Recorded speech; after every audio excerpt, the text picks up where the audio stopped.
పరిణామాలను చాలా చక్కగా వివరిస్తున్నటువంటి క్రమంలో యాంకర్ గారు తను అనుకున్నటువంటి లైన్కు భిన్నంగా వ్యవహారం పోతా ఉన్నది.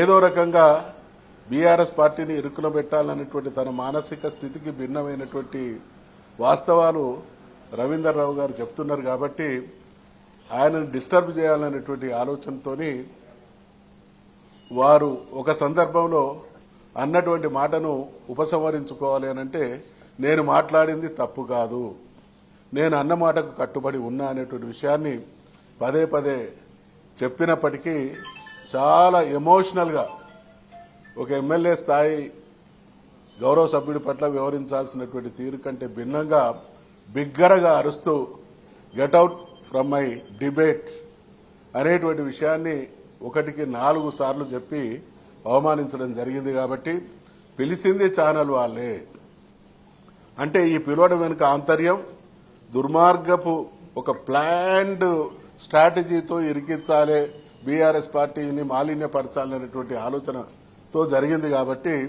వారి కుట్రను అర్థం చేసుకున్నటువంటి రవీందర్ రావు గారు తన చర్చలో భాగంగా వాస్తవాలను బయటికి తీసి ఎవరైతే పిలిచిందో వాళ్ళ ద్వారా జరగాలనుకున్నటువంటి దుష్ప్రచారాన్ని సరి అయినటువంటి లైన్లో తీసుకొచ్చేటువంటి ప్రయత్నం చేసింది. కాబట్టి అది తట్టుకోలేక తన గొంతు నొక్కేటువంటి ప్రయత్నం చేయడం, స్థాయిని తగ్గించేటువంటి ప్రయత్నం చేయడం జరిగింది. కాబట్టి దాన్ని మేము అదే విషయాన్ని గౌరవ శాసన మండలి చైర్మన్ గారి దృష్టికి తీసుకురావడం జరిగింది. ఇది రవీందర్ రావు గారికి వ్యక్తిగతంగా జరిగినటువంటి అవమానం మాత్రమే కాదు, గౌరవ శాసన మండలి సభ్యులందరికీ జరిగినట్టుగా మేము భావిస్తా ఉన్నాం.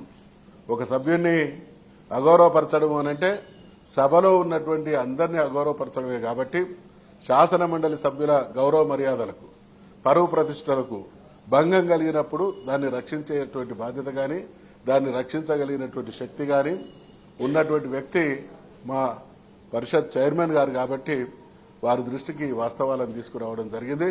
వారు కూడా సావధానంగా విన్నారు. మేము నమ్ముతున్నాం తప్పకుండా మా చైర్మన్ గారు దీని మీద సరి అయినటువంటి చర్యలు తీసుకుని భవిష్యత్తులో ఇటువంటివి పునరావృతం కాకుండా చట్టసభల ప్రతినిధుల యొక్క స్థాయి గౌరవం పెరిగే విధంగా, చట్టసభల స్థాయిని గౌరవాన్ని తగ్గించాలనుకునేటువంటి వాళ్లకు ఆస్కారం లేకుండా కఠినమైనటువంటి నిర్ణయం వారి నుండి వెలువడుతుందనేటువంటి ఆశాభావాన్ని వ్యక్తం చేస్తా ఉన్నాం.